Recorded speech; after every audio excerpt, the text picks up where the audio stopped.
Muito bom dia a todos. Vamos recomeçar este segundo dia do 12º Encontro Nacional das USFs.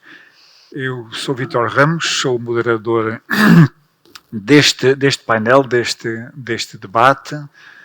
Sou médico de família, estou aqui, agradeço em nome do Conselho de Administração da Fundação para a Saúde, Serviço Nacional de Saúde, o convite que a Associação Nacional dos USFs fez à Fundação, e que eu aqui represento, e agradeço, cumprimento os ilustres participantes aqui do nosso debate. Vou apresentar também, vamos começar pela perspectiva do cidadão, digamos, do centro, do destinatário, o Dr. Bruno Santos, enfim, da DECO, Associação para a Defesa do Consumidor, e da revista Proteste. Depois, o Dr. João Sousa, que é médico de família na USF da Baixa e é vice-presidente da USF, da direção da USF-AN.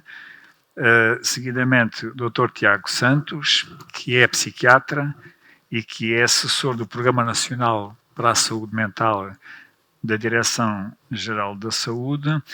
E depois o professor Constantino Sá Clarides, que colabora já, eu acho que assiduamente, acho que esteve em todos os encontros da USF-AN, que eu me lembro, mas se falhou algum.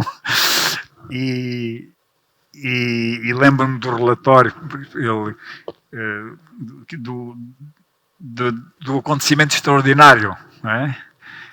E que acho que marcou não só a reforma, como que era do Conselho de Acompanhamento, seria assim, da reforma, mas que marcou aqui um dos eventos aqui da USF-AN, e que fará depois, enfim, a sua a apresentação, enfim, de resumo, sintética, não é? Sistémica.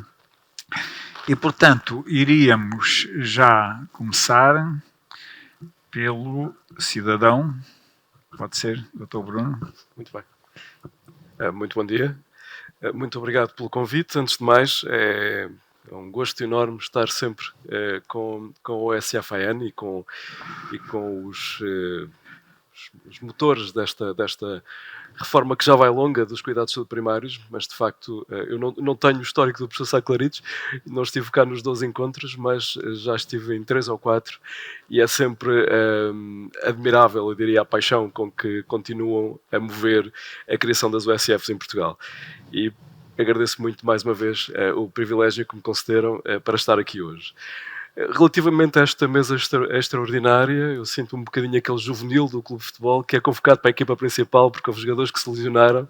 Eu espero pelo menos não ser autor de nenhum autogol, porque realmente é uma mesa fantástica e cumprimento-a também. É distintivo para mim poder estar aqui presente hoje. Aquilo que vos trazia hoje é um bocadinho uma tentativa de parametrizar, digamos assim. Eu creio que esta discussão que nós fazemos um pouco sobre o papel do cidadão, a sua centralidade no sistema, etc., carece muitas vezes, até do nosso lado, permitam-me que fale assim, utentes, cidadãos, etc., carece de tangibilidade, carece de algum conteúdo. Eu tinha muito gosto em fazer a apresentação do João, mas eu creio que ele apresentará muito melhor do que eu. Faria apresentar a minha, se fosse possível. E também não é. Posso eventualmente estar disponível para ser consultado, mas também não é a minha área.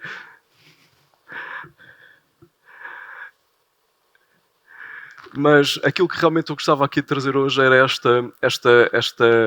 este debate um bocadinho mais de mão na massa, se me permitem, e que eu acho que faz muito parte do ADN da USF-AN. É encontrar efetivamente, exatamente, é esta mesmo, muito obrigado, é encontrar efetivamente caminhos que se possam percorrer ao longo da jornada de trabalho. eu trazia aqui hoje, sem qualquer caráter provocatório, uma discussão que me parece que começa a entrar cada vez mais no nosso sistema de saúde, sistema mesmo lato sensu.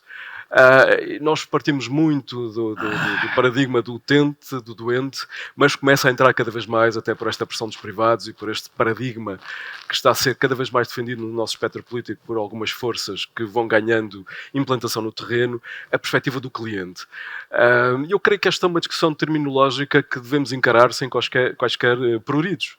Eu vejo aqui a ideia do cliente, e é o privado que nos traz muito este conceito para dentro da saúde e para dentro das relações entre o cidadão, digamos assim, e o sistema de saúde. Mais uma vez digo lato sensu, portanto incluindo aqui quer o SNS, quer depois todos os outros setores que nele intervêm e que nele operam. E a ideia do cliente começa a fazer o seu caminho. E eu acho muito importante que a olhemos sem quaisquer complexos, até ideológicos, eu diria. Eu veria aqui o cliente na perspectiva de alguém que sai satisfeito de um determinado serviço, não na perspectiva de que lá voltará muitas vezes, não é essa a nossa visão, mas na perspectiva de alguém que será um advocate, um defensor, um promotor daquele serviço e daqueles profissionais de saúde. E, portanto, a ideia da satisfação, eu diria que é aquela que perpassa prioritariamente, na nossa perspectiva, na relação entre o cidadão, o utente, o doente, o que lhe quiserem chamar, e as unidades de saúde, neste caso as unidades de saúde dos cuidados de saúde primários. Eu fui buscar aqui uma definição muito breve de patient centricity, portanto a ideia do doente no centro, ou do utente no centro do sistema, aqui claramente a ideia do doente, e respiguei aqui duas ideias essenciais. Por um lado, a de que estamos claramente a falar de uma indústria de saúde, e portanto hoje eu diria que o SNS atravessa também aqui um problema de concorrência e de concorrência que a prazo pode refletir-se nos seus mecanismos de financiamento, porque hoje, e isto passa muito também no trabalho da minha organização, hoje a proliferação, por exemplo, dos cartões de saúde, não tanto dos seguros de saúde, mas dos cartões de saúde, estão claramente também a desviar hoje muita gente do SNS, e nomeadamente dos cuidados de saúde primários. E isto, para mim, representa aqui um perigo muito grande de esvaziamento e representa aqui um perigo também muito grande a prazo de, eu diria, de se progressivamente se encostar o SNS e os cuidados de saúde primários a uma prestação de cuidados de pessoas que não têm meios e, portanto, todas as outras, de alguma forma, começam a escapar tanto quanto podem.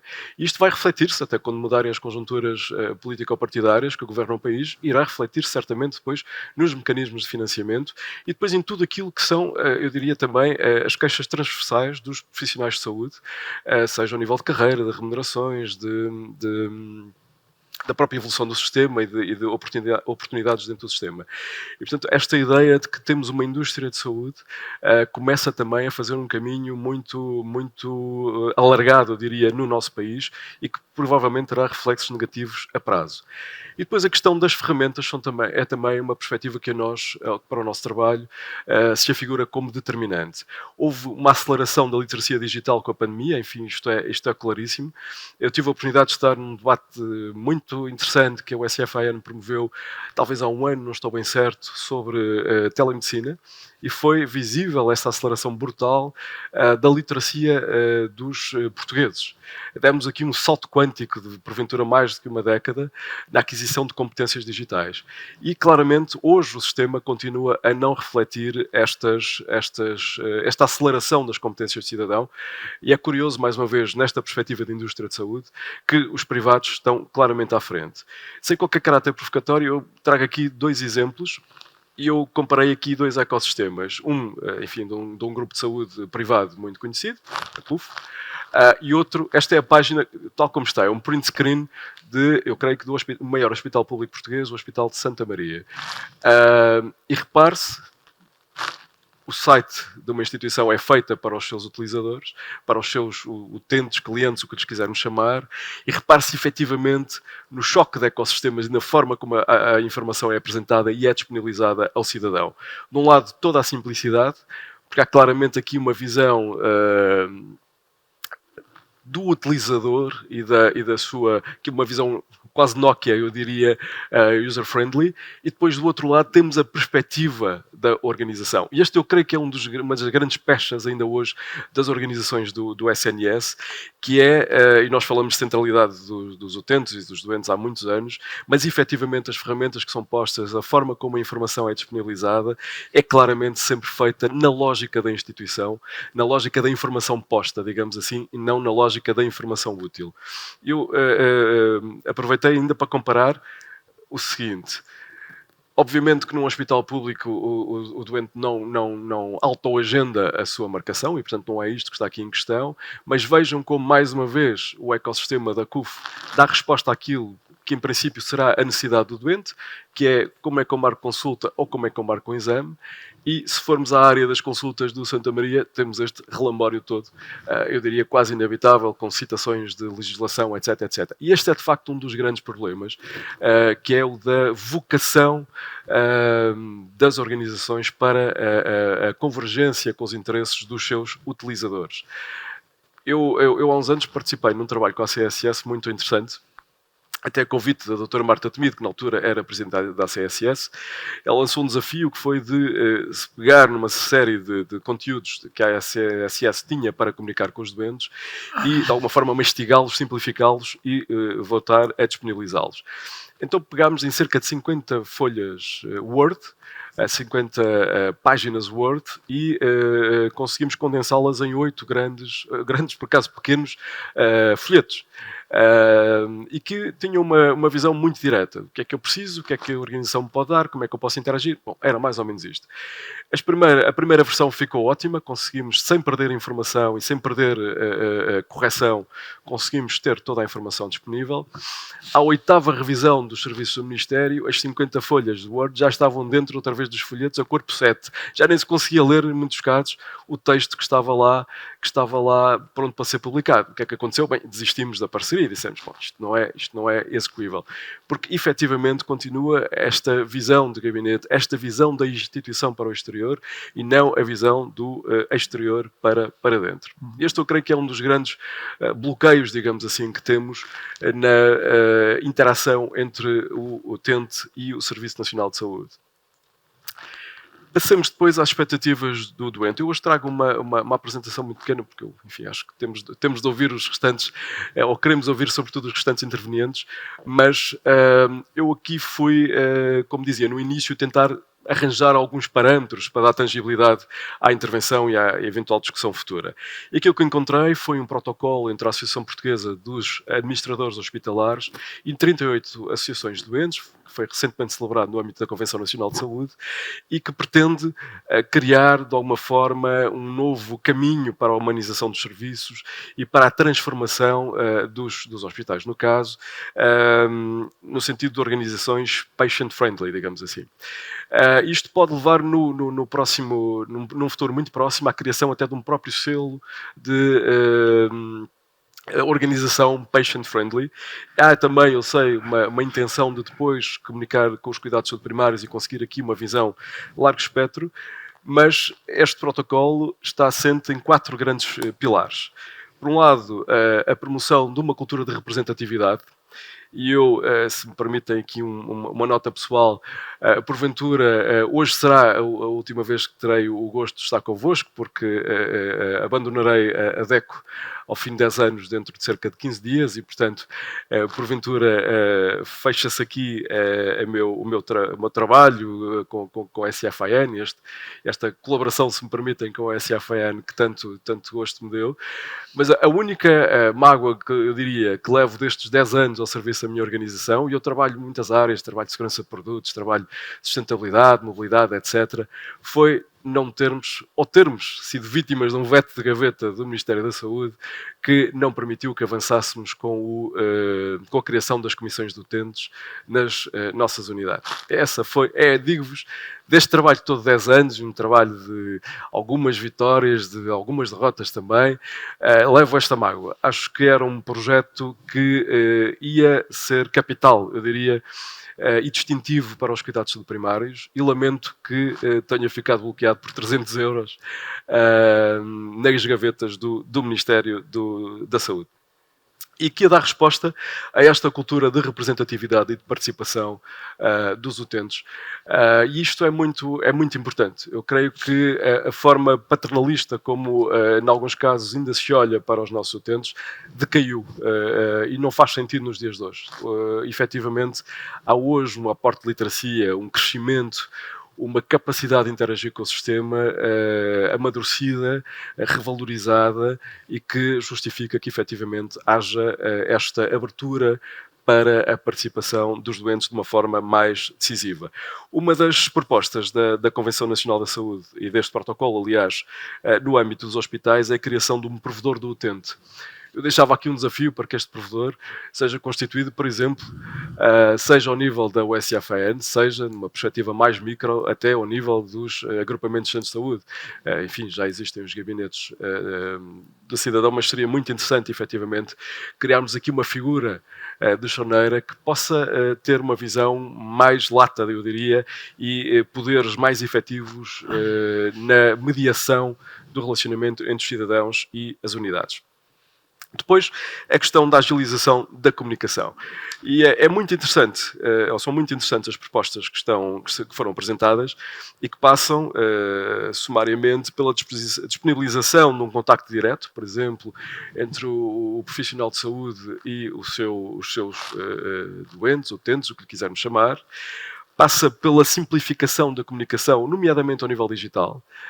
E passa pelo incremento do acesso digital. E esta é uma questão, até que a própria situação que vivemos agora com a Covid-19 veio de alguma forma também colocar com enorme premência nas nossas vidas. A possibilidade de não ir à unidade e poder tratar, enfim, aquilo que é tratável por via remota e digital. E mais uma vez, recordo aqui essa conversa extraordinária à volta da telemedicina e das oportunidades que ela representa também e sobretudo para os doentes. E depois a disponibilização de informação operacionalizável, ou seja, é um bocadinho aquele exemplo que eu trazia aqui da CUF, que é o que é que o doente quer ou o que é que o utente quer quando vem ao meu website, por exemplo, não é? Que respostas é que eu tenho de lhe colocar aqui prêt-à-porter, digamos assim, para que ele extraia o melhor da minha organização e não crie depois até entropias no funcionamento da minha organização, seja por desconhecimento, seja porque eu o obrigo a ir fisicamente à unidade. Depois, no terceiro ponto, eu creio que tem muito a ver também com a nossa discussão do Simplex, a melhoria do percurso e da experiência dos doentes, e aqui já numa perspectiva mais lata, envolvendo também os cuidadores em todo este processo. E tendo em conta aquilo que se espera que seja a evolução da nossa pirâmide etária, os cuidadores terão cada vez mais importância num futuro próximo na ligação entre os doentes e as unidades e ao nível do disease management, disease burden por aí fora, ou burden of disease, e portanto, claramente aqui os cuidadores terão também serão um pilar muito importante desta interação, e falamos aqui, neste caso, do combate, isto está no protocolo, ao sentimento de desorientação que muitas vezes os cidadãos têm postos perante uma determinada instituição e contribuir para a melhoria da sua experiência. Voltamos àquela ideia do início do cliente, não enquanto alguém que vai voltar muitas vezes à unidade de saúde, mas alguém que vai falar bem, que vai fazer uma advocacy positiva dessa unidade de saúde, e depois o envolvimento da família, e isto é importantíssimo, unidades comunitárias como as unidades de saúde familiar. E depois, por fim, a criação de uma cultura de melhoria no acesso e envolvimento dos doentes. Eu aqui diria, eu não sei se está cá o Dr. Horácio Covita, o Dr. Horácio Covita, que eu ouço sempre com imensa atenção, tem uma expressão fabulosa que ele costuma aplicar às USFs, que é de organizações aprendentes. E, efetivamente, eu creio que aqui os cuidados primários, nomeadamente as USFs, estão muito à frente já dos cuidados hospitalares, nesta perspectiva de organizações aprendentes.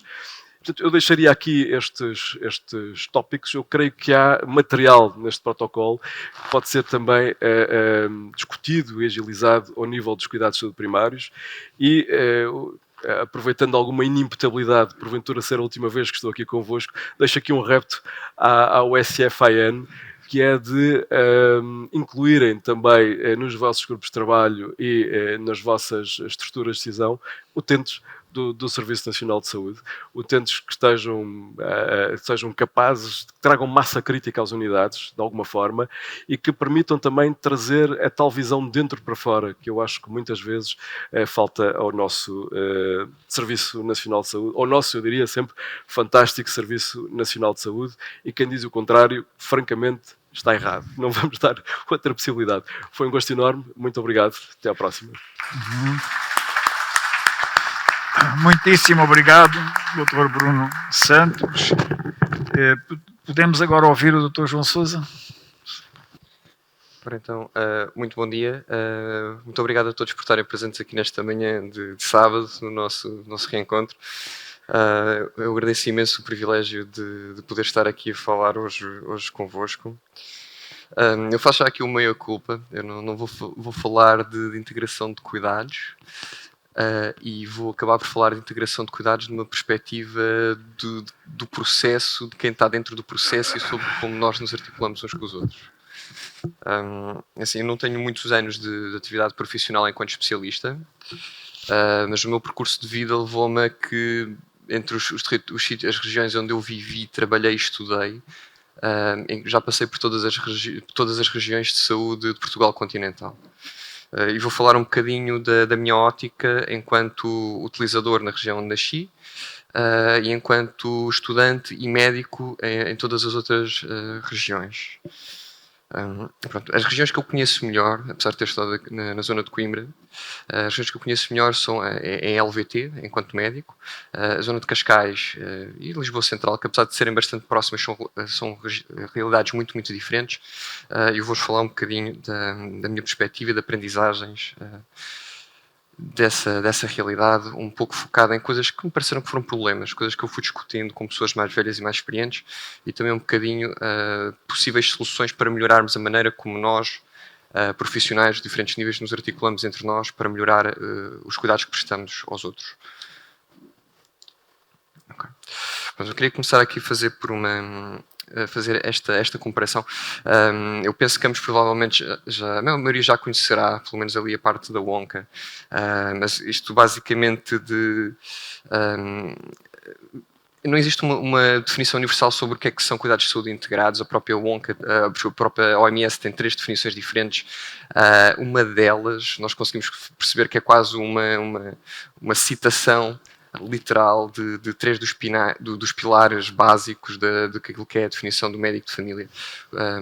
Portanto, eu acho que nós, em cuidados de saúde primários, não só no médico de família, mas todos nós conhecemos dia a dia e participamos enquanto elementos nesta prestação tentativa de otimizar os cuidados entre os vários níveis e servir aqui um bocadinho como elos de ligação entre os vários níveis de serviço para melhorar os cuidados que são prestados aos utentes que seguimos.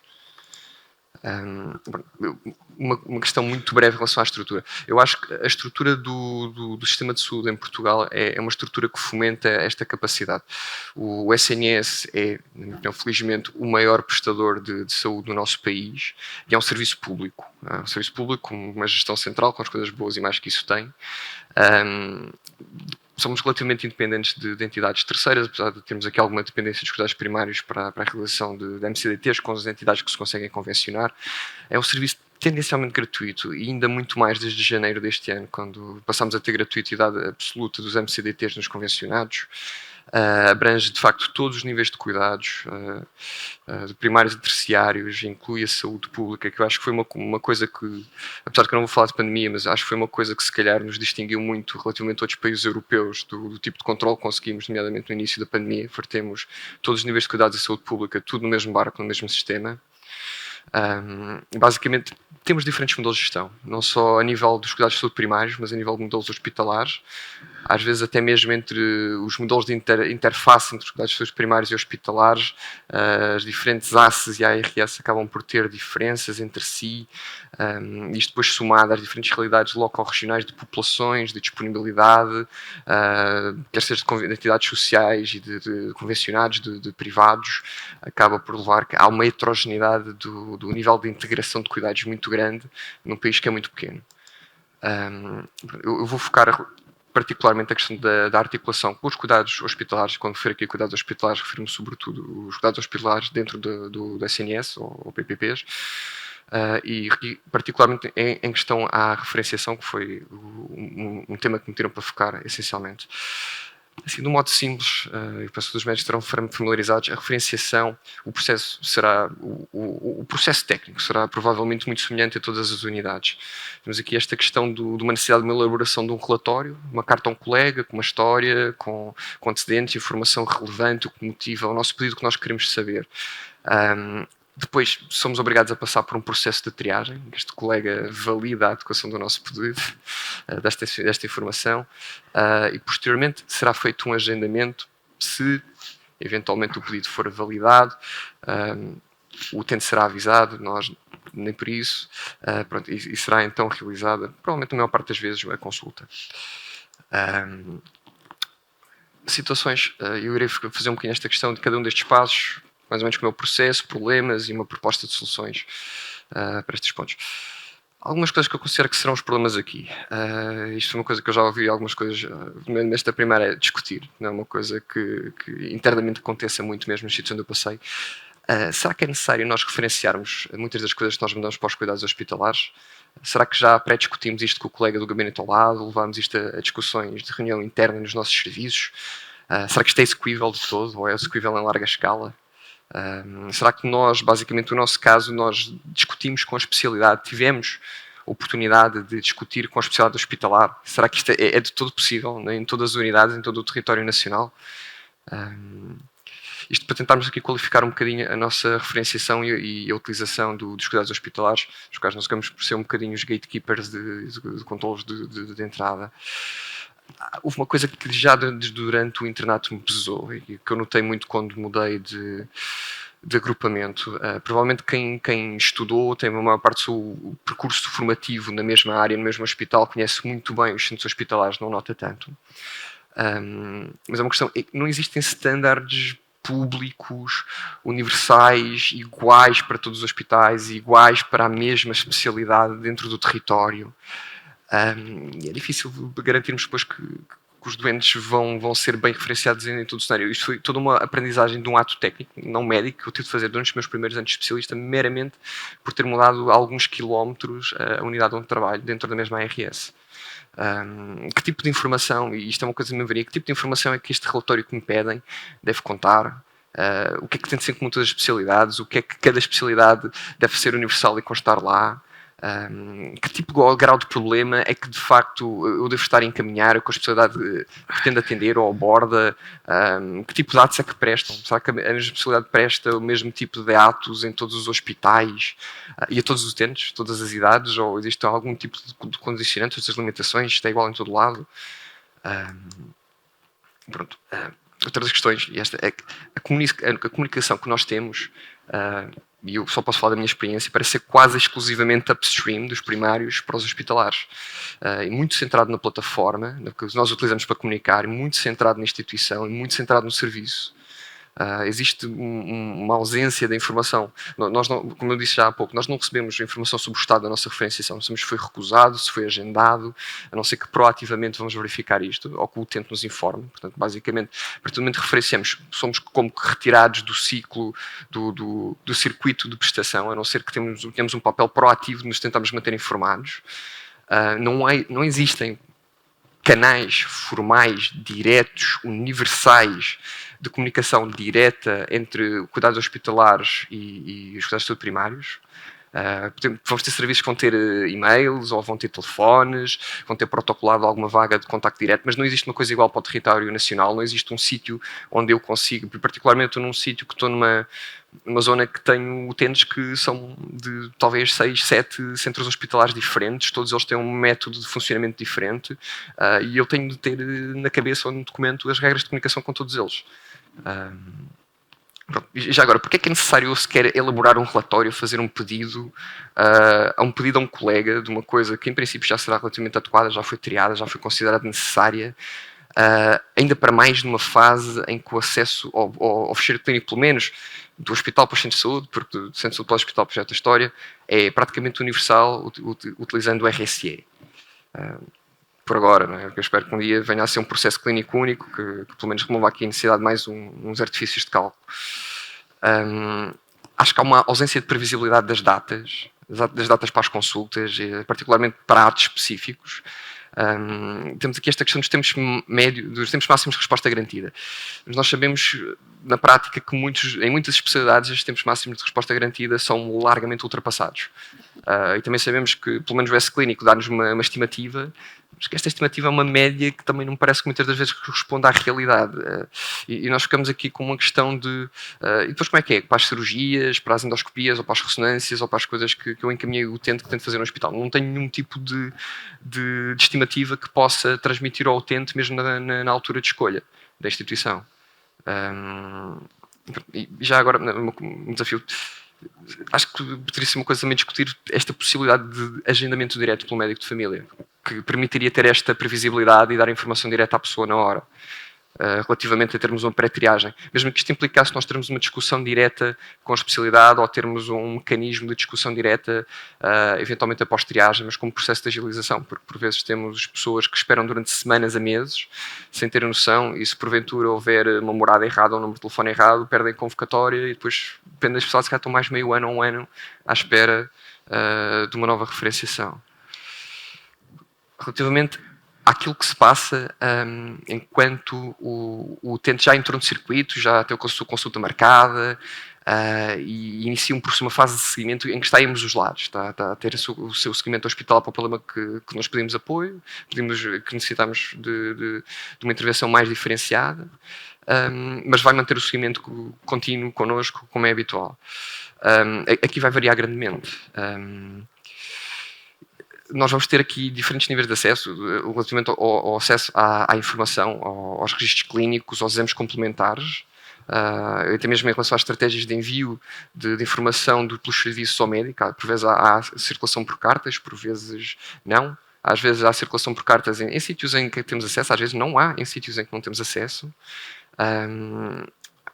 Será que também não são todas as especialidades que fazem a articulação intra-hospitalar, apesar de que isso é o que está previsto, que quando se verifica uma necessidade de uma articulação com outra especialidade intra-hospitalar, deve ser o colega hospitalar a fazer essa articulação. É comum ser-nos feito o pedido de sermos nós. E muitas vezes temos aqui um processo mais moroso, com mais entropia, que envolve mais vindas a consultas, mais pessoas que eventualmente se perdem nas rachas do tempo e do sistema. E outra coisa também que falta muitas vezes são as orientações claras relativamente ao plano de seguimento de um utente quando tem alta, com terapêutica, quais são os critérios para voltar, o que é que nos sugerem especificamente. São coisas que nós poderemos sempre, de certo grau, estudar, mas em grande parte, muitas vezes, é esse o motivo pelo qual nós encaminhamos para a especialidade. E seria bom termos cabalmente informado de modo claro o colega assumir aquele que é o seu plano, para nós também orientarmos a nossa prática e fazermos discutidamente com o utente. Nesta área temos também novamente esta questão dos problemas de comunicação, contribui também novamente para isto, da questão da plataforma direta. Será que nós vamos chegar a um ponto em que vamos ter discussão partilhada e simultânea dos planos terapêuticos no hospital ou no centro de saúde? Porque esta pessoa tem comorbilidades e na maior parte das especialidades dessas comorbilidades será o médico de família a gerir todos os assuntos que não foi aquele que é da especialidade hospitalar. Será que em todos os lados nós vamos passar a ter reuniões multidisciplinares em que participam os médicos de família e os especialistas hospitalares enquanto verdadeiros pares, em posição de igualdade? E no caso de casos complexos, como por exemplo a nível de cuidados paliativos ou de fim de vida, será que vamos passar a ter uma coisa que sendo os paliativos são as conferências familiares com os representantes da equipa de prestadores de saúde, onde estão equipas hospitalares e as equipas de família juntas no mesmo momento, com as famílias e com os utentes? Como é que é também com a articulação com os profissionais, particularmente com os profissionais não médicos? Parece que ainda vai ser mais complexa. A articulação, nomeadamente, com enfermeiros, com psicólogos, com assistentes sociais hospitalares, que também são recursos raros e preciosos e que têm um entendimento e respondem a necessidades que nós não conseguimos responder. Ultimamente, a questão eu já falei desta questão do acesso aos sistemas, não é? Para mim acaba por ser um bocadinho muito difícil não falar de sistemas de informação, um pouco provocação. Nós temos um acesso muito limitado à informação dos fecheiros clínicos. Como eu disse, em Lisboa Central, eu verifico à minha volta. Eu tenho instituições que consigo aceder a praticamente tudo. O Centro Hospitalar de Lisboa Central, felizmente, consigo ver quase tudo. Depois tenho algumas instituições que consigo ver a maioria da informação. depois tenho aqui uma troca nos slides, que já vi, mas tenho instituições que não consigo ver praticamente informação nenhuma, e está aqui invertido, por acaso. Lisboa Norte, Fernando Fonseca, Beatriz Ás, não se consegue ver praticamente nada de informação. Se a pessoa não me trouxer em mãos, eu não sei o que é que se passou com aquele luta, não sei, tirando a medicação e eventualmente uma outra coisa, não faço ideia o que é que está a suceder a nível do seguimento desta pessoa, não há comunicação direta, perdeu-se. Temos alguns que são só algumas áreas importantes, que até consigo ver a maior parte, mas se a pessoa for a um serviço de urgência, não sei, não tenho acesso. Depois temos outras áreas relativamente menores, mas potencialmente válidas, que é, por exemplo, no IPO de Lisboa, que não tem acesso aos resultados de exames. Não sei. E poderá, em alguns casos, não poder ou tomar decisões, ou ter de fazer duplicação de atos, para tomar decisões seguras. Submeter a mesma pessoa, nem estou a falar de custos, mas submeter a mesma pessoa, mais tempo de espera, mais métodos mais ou menos invasivos, desnecessariamente. Continua a ser impossível aceder a informação a entidades convencionadas. E nós em Lisboa Central temos, por exemplo, a Associação Portuguesa dos Diabéticos, o Instituto Português de Reumatologia, e não conseguimos saber nada, a não ser que tenhamos comunicação em carta pelo colega. Isto gera cuidados desarticulados, acima de tudo. Em relação ao seguimento pós-alta, como eu já disse, orientações claras e plano terapêutico são relativamente raros.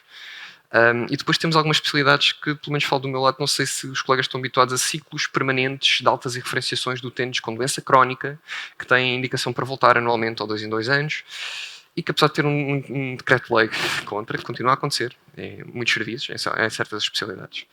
Acho que uma coisa também necessita de ser revisitada. Então, o que é que nós podemos fazer para melhorar? Vários problemas, o que é que podemos fazer para melhorar estes problemas? Relativamente à qualificação das referenciações, acho que é muito importante nós definirmos estas regras claras e relativamente transversais e standards para todo o país, mesmo que tenha adaptações locais que terão de ter. Mas era bom haver mais ou menos uma cartela minimamente previsível que não nos obriguem a sacar de uma listagem do protocolo, que particularmente num sítio onde se lida com muitos centros hospitalares vai ser um processo moroso. E vai ser difícil, provavelmente vai nos levar a cometer erros, a ter coisas em atraso por processos, por referenciações devolvidas.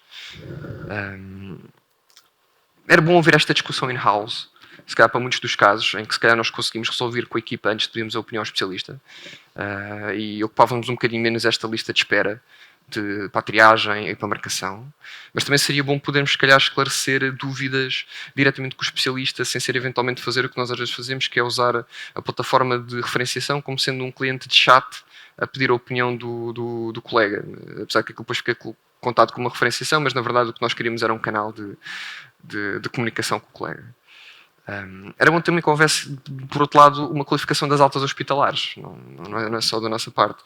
Era bom que houvesse estas orientações claras do plano e dos critérios para o regresso, e que determinassem estes ciclos de referenciação alta e se definissem planos concretos, mesmo que o próprio serviço assumisse que seria o próprio serviço a convocar ou a reconvocar de X em X tempo, se isto é por uma questão de gestão interna da agenda ou medo de perdas, mas melhorarem este processo para que não se percam pessoas ou não se atrasem pessoas simplesmente porque se esqueceu ou não recebeu uma carta. Quanto mais vezes isto acontecer, mais provável que aconteça alguma vez e que pague por isso. Fomentar uma escolha livre e informada da instituição. Eu sinto às vezes quando as pessoas me dizem que vão ser de centro hospitalar que está mais longe da sua área de residência, que sentem algum grau de discriminação ou de pressão pelo facto de não estarem a usar o hospital que é mais próximo da sua morada no RNU. Isto está previsto por lei que a pessoa tem o direito de escolher a instituição e acho que era necessário também mudar esta postura dos serviços e dos hospitais relativamente àquilo que é a sua atitude. Eu percebo que toda a gente muito trabalha, estamos todos muito sobrecarregados, mas seria bom que o utente não sentisse eventualmente que poderá ser discriminado ou coagido por não estar a escolher a instituição que está mais perto da sua casa, porque tem esse direito. E seria bom que houvesse uma transparência efetiva e previsibilidade dos tempos médios de resposta, para que a pessoa também possa escolher com base nisto, porque infelizmente sabemos que em alguns casos vão ser grandes, mas é bom que a pessoa possa fazer este equilíbrio entre distância, preferência e tempos para a escolha. Seria também desejável termos um verdadeiramente seguimento multidisciplinar com o centro de saúde e com o hospital. Termos estes canais vão ser vitais de comunicação. Eu não estou a falar em tempo real, nem em chat, pode ser indiferido, mas é necessário haver uma plataforma segura e credenciada, partilhada, universal, standard, igual para todos no território. E termos uma possibilidade desta participação nas reuniões multidisciplinares, como às vezes já acontece intra-hospitalar, era bom que os cuidados de saúde primários pudessem ter um lugar nesta mesa, porque muitas das vezes Estou okay. Bom, também estou caso. Acesso bilateral ao processo clínico. Definir aqui o que é a informação mínima que deve ser acessível em todos os lados. Acho que é uma coisa essencial. O registro de consultas, urgências, internamentos e relatórios. Tornar obrigatório e definir prazos para a atualização destes sistemas de modo a permitir isto. Mas, se calhar, as instituições de informática dos hospitais têm-se obrigadas, o SPMS tem de fazer um trabalho nesta área e progressivamente caminhamos para um processo clínico único seja centrado na pessoa e não na instituição, na casinha, no centro hospitalar, no serviço e que permita seguir o utente ao longo de todo o ciclo de vida em todos os pontos de contacto. E vou deixar aqui o último slide, que foi uma coisa que eu também ponderei, mas que sinceramente a título pessoal faz-me sentido, que é o acesso de informação clínica para além do SNS. Será uma coisa que se calhar será mais complexa a prazo, mas que é importante. Que a questão, passar a receber, há aqui coisas que são pacíficas, passar a receber diretamente os resultados via o RC, parametrizados, todos, exames de imagem, nem PDFs neste momento, mas passar a receber todos, há standards, será falado daqui a pouco. Criar uma plataforma semelhante ou mesma para comunicação com os prestadores privados, porque em certas zonas vão ser muitos, e a integração de cuidados significa que os prestadores privados, não é, tanto fora do SNS, se forem clínicos habituais, fazem parte do sistema. E é bom que estejamos todos no mesmo barco, sabemos o que é que acontece e por isso temos de ter ferramentas. E pelo menos a prazo definirmos um conjunto de dados mínimos, essenciais, seguros, que possam ser partilhados. Eu acho que isto aqui, pelo menos, a lista de problemas, mas particularmente o histórico de prescrição na PEM é essencial. Isto para evitar reações adversas graves, fármacos incompatíveis, ou mesmo drug-seeking behavior, por ausência de acesso do colega no setor privado, não saber absolutamente nada, quando é uma primeira vez. Okay, pronto. Muito obrigado. Obrigado, João. A minha apresentação... Tá, exatamente.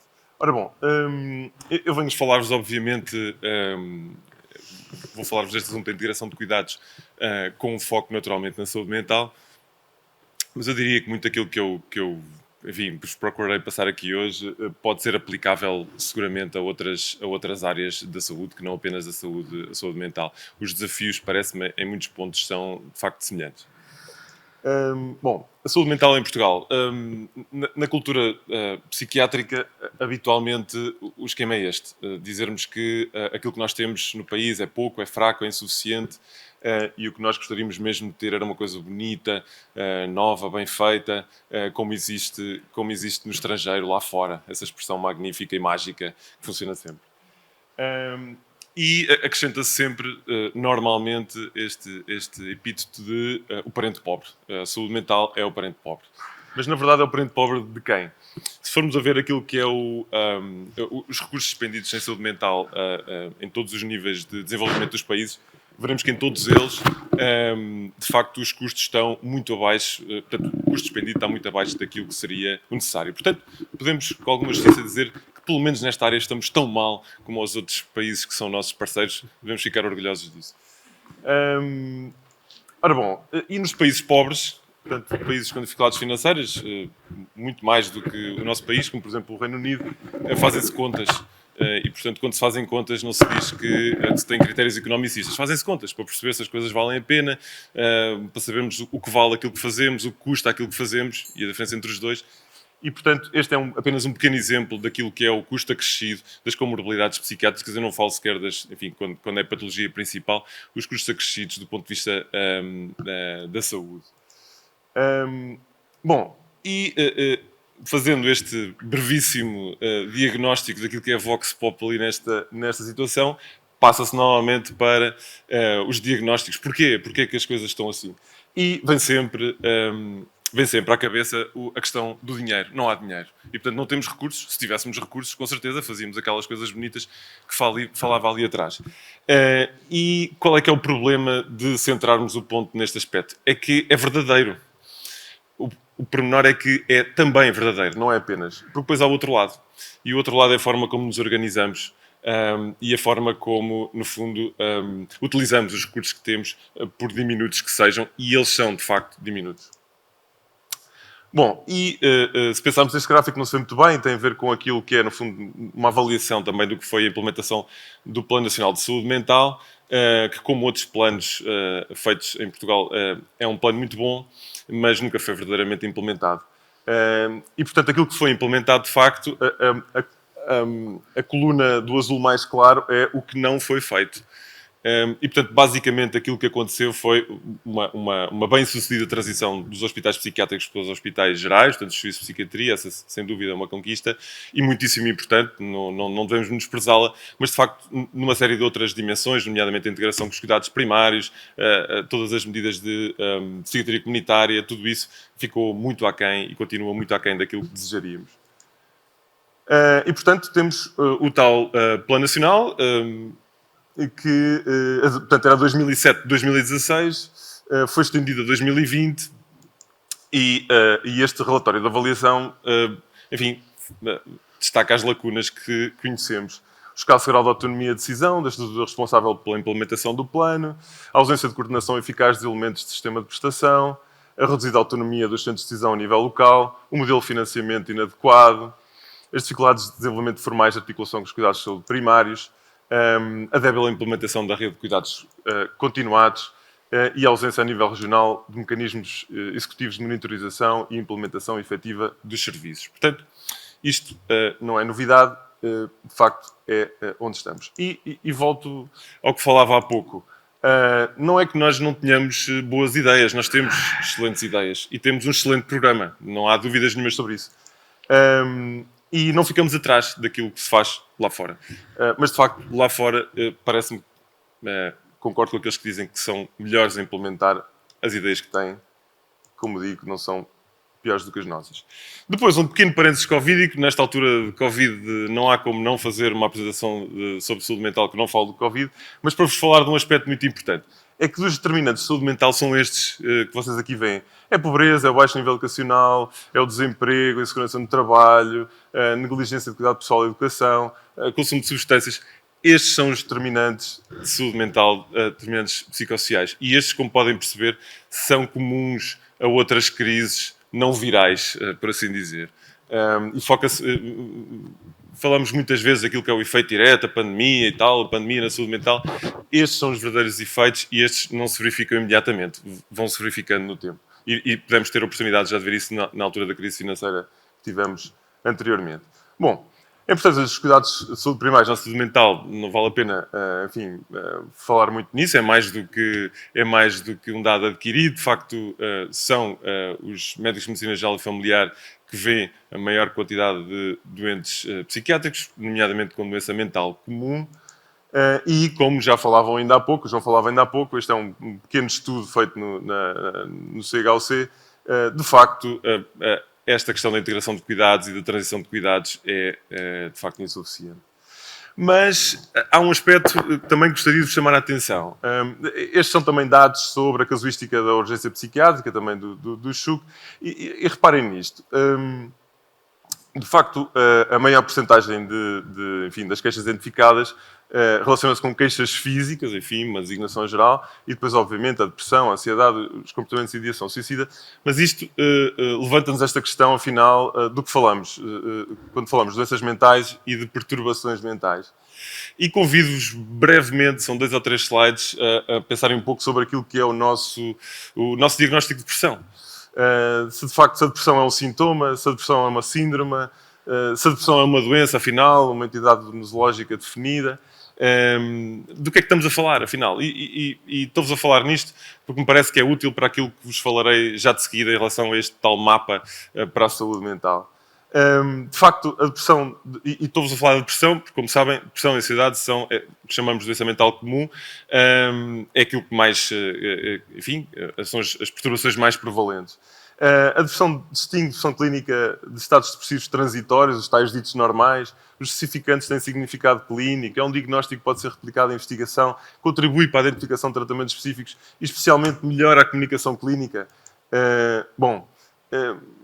Este é um exemplo que eu vos tiro aqui de um artigo muito interessante do Gordon Parker que fala nisto. Imagine que está a conduzir e o seu carro faz um barulho horrível, o motor para e acaba de ser refocado por uma oficina onde há um cartaz que diz mecânico especializado em automóvel.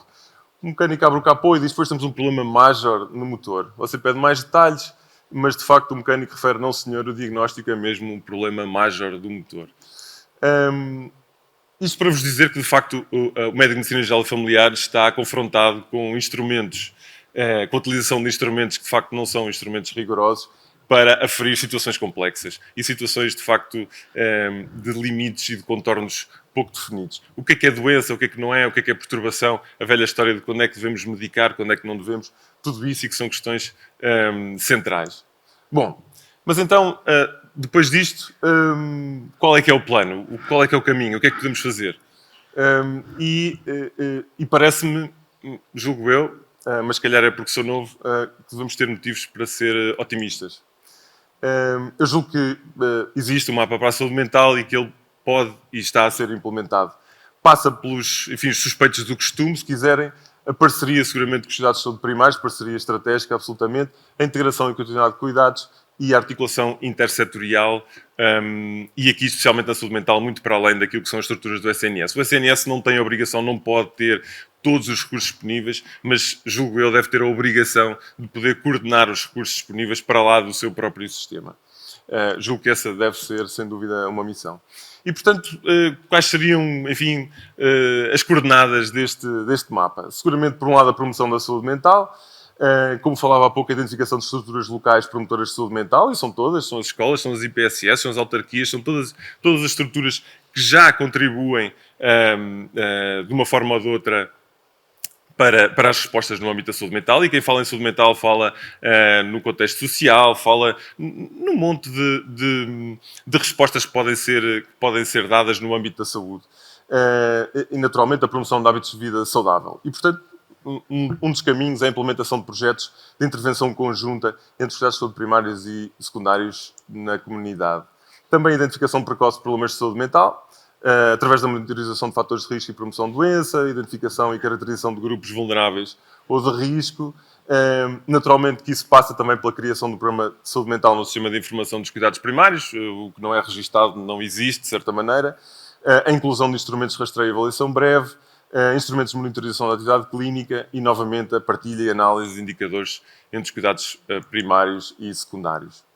Por outro lado, a gestão de casos e qualificação da referenciação, e aqui, enfim, é a ligação que eu vos falava há bocado a propósito da questão do conceito de pressão, a criação de programas de consultoria na integração dos cuidados primários e secundários e itinerários de referenciação para grupos vulneráveis. Isso passa pela criação de um procedimento integrado de referenciação, a formação dos profissionais no modelo ecológico e de formulação de caso.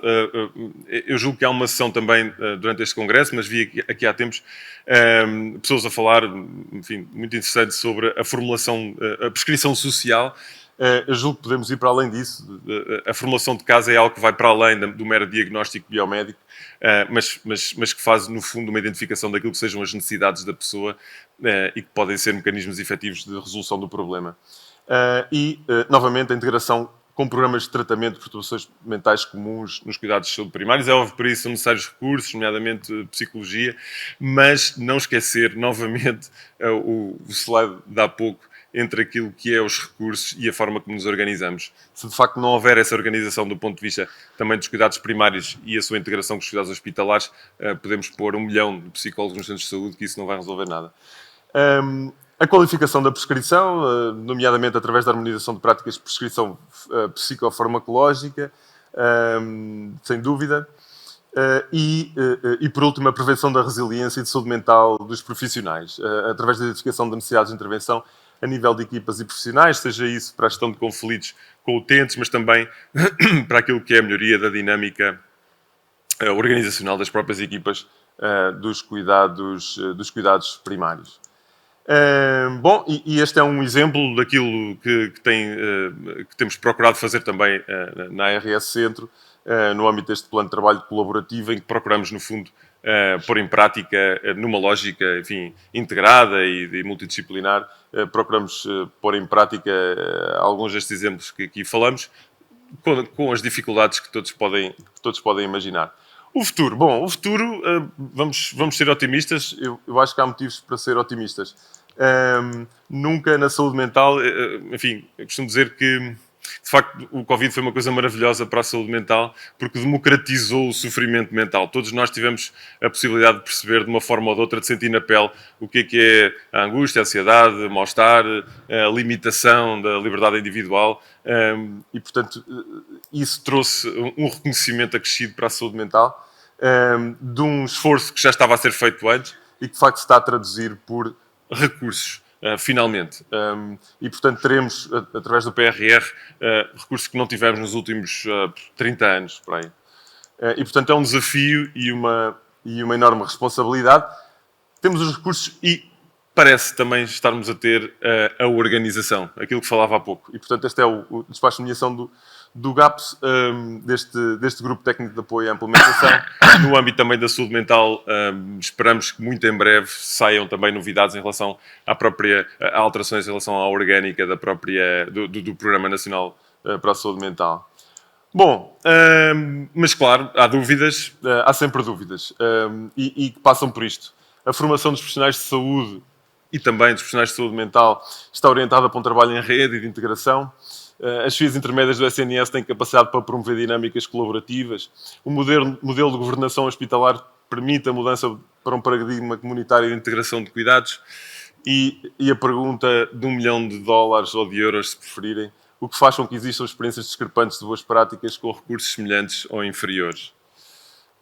Sempre nesta certeza, julgo eu, de que a mudança é inevitável, o progresso, contudo, é opcional. Obrigado. Muito obrigado, Dr. Tiago. Professor Constantino, se faz favor. Muito bom dia a todos.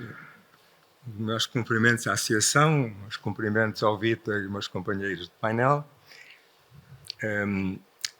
Bom, vamos então continuar a falar de integração, agora de uma forma talvez mais geral. E gostaria de começar por dizer que nos anos 70, isto é conversa de velhotes, não é? Nos anos 70, quando os cuidados primários floresceram no país e no mundo, nós notamos, nessa altura, uma grande resistência, uma grande reação dos nossos colegas hospitalares. E, em parte desta reação de defesa, desta tensão com os nossos colegas hospitalares, adotamos um slogan muito útil. E o slogan era o seguinte: não há cuidados de saúde primários sem hospitais. É verdade, e era taticamente conveniente, não é? Descansar nossos colegas, que eles eram absolutamente indispensáveis nos hospitais. Ora bem, isto é mais ou menos a mesma coisa, não é? Nós, nos cuidados de saúde primária, não podemos fazer sozinhos. Não é? E a integração é absolutamente fundamental nesse aspecto. Aliás, eu direi mais, não é? Das poucas potencialidades competitivas do Serviço Nacional de Saúde com o setor privado hoje é a sua possibilidade de integrar cuidados. E se perdemos essa oportunidade, o fim do Serviço Nacional de Saúde como conhecemos não está a longa distância. E é bom que percebemos isso realmente, daquilo que significa. Ora bem, de facto, nós todos entendemos com facilidade que integrar é gerir o percurso das pessoas através dos cuidados que precisam, no sentido de obter bons resultados. É isso que está em causa fundamentalmente. E, apesar disso ser cristalino, ser claro de entender, também é verdade que tem uma fraca base social de apoio, não é? De uma forma geral, socialmente, em termos mediáticos, em termos políticos, não é? A noção de integração não é muito popular, não é fácil de explicar, não é um edifício, não é uma tecnologia, não é uma coisa que se veja, é um conceito abstrato. E isso não pode ser desvalorizado. Conceitos abstratos, se tentarem, eu tentei várias vezes, contar a história de integração a um jornalista, não consegue, que ele não está interessado. Parece-lhe uma coisa vaga, não é? E não há nada menos verdadeiro que ser uma coisa vaga. E, portanto, temos que ter em conta esta dualidade. Por outro lado, é absolutamente indispensável o Serviço Nacional de Saúde e é um conceito que tem uma base social de apoio diminuta, que é necessário reforçar e construir. Bom, e, portanto, vamos partir daqui no sentido de perceber como é que isto pode funcionar e também porque é que não funciona. E vamos por partes. A primeira é que não há integração de cuidados se as pessoas não tiverem acesso aos cuidados. Não é? É absolutamente óbvio. Não é? E, no entanto, há 14 anos, exatamente, há 14 anos, o João Semedo e mais alguns fizeram aprovar na Assembleia da República uma lei fundamental. Depois do Serviço Nacional de Saúde, a reforma dos cuidados de saúde primários, esta foi, nas últimas décadas, a lei mais importante aprovada pelo Parlamento português. Porquê? Porque, de uma forma geral, a noção de acesso é um direito genérico. Não é? E este tipo de leis procurou transformar um direito genérico numa garantia concreta. E como é que se faz? Dizendo, e é o que diz a lei, todos os anos o Serviço Nacional de Saúde, em termos gerais ou particularmente, define o nível de acesso prometido, garantido. E, naturalmente, começa por ser realista. Não começa a prometer tudo a toda a gente. Mas também se compromete, ano após ano, a melhorar 5%, 10%, 15%, 5%, há 14 anos. Não é? E, ao fazer isso, dá às pessoas, à população, uma arma poderosíssima para pressionar o Ministério das Finanças no sentido de melhoria progressiva do acesso real garantido às pessoas. E, no entanto, vamos explicar depois ao almoço, tem que pagar o almoço para o efeito, porque é que esta lei, que tem 14 anos, é absolutamente ignorada todos os dias pelo Serviço Nacional de Saúde, pelos utentes e pelos profissionais que não conhecem. E, portanto, se não recuperarmos uma garantia de acesso que seja visível e que permita que ele melhore garantidamente de uma forma progressiva, não temos integração possível, porque não há integração sem acesso. E a seguir, a adesão dos profissionais do Serviço Nacional de Saúde. Claro, tal como se não houver acesso não há integração, se não houver profissionais também não. Não é? E é óbvio, não é preciso ter lupa para observar a perda progressiva do Serviço Nacional de Saúde em relação aos profissionais e a falta de adesão, neste momento se observa. E, portanto, se este problema não é, de alguma forma, abordado de uma forma autêntica, não há integração, porque não há profissionais suficientes no ponto essencial do sistema. E lamento dizer que esta matéria, que é de uma enorme sofisticação em termos de abordagem, está no país ao nível do tabloide, não é? E, portanto, temos declarações, não é? Podem estar de acordo, mas são declarações a nível de tabloide ainda, não têm mais pequena sofisticação face à matéria em causa. Não é? E, portanto, se nós não conseguirmos sofisticar essa discussão para conseguir o difícil que é, na conjuntura atual, conseguir a adesão dos profissionais do Serviço Nacional, não há integração nenhuma, portanto, essa arma de progresso não está disponível. Bom, e depois, naturalmente, o sistema de informação. Mas não é bem o sistema de informação que estamos a falar. Não estamos a falar só no ficheiro eletrónico comum, não estamos a falar só no plano individual de cuidados.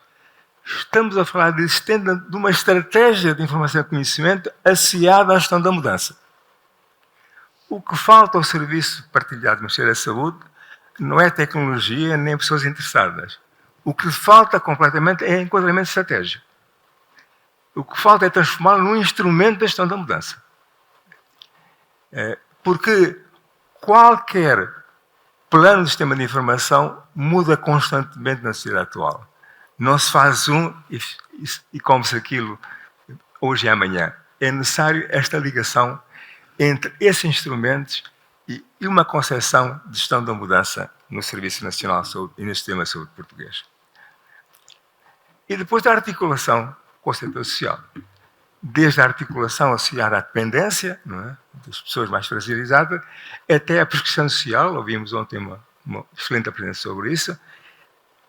Qualquer literatura internacional sobre serviços nacionais de saúde tem hoje à cabeça a obrigatoriedade de articulação com o setor social como forma óbvia de começar a responder à mobilidade múltipla, à dependência e à fragilidade que acompanha o envelhecimento das populações.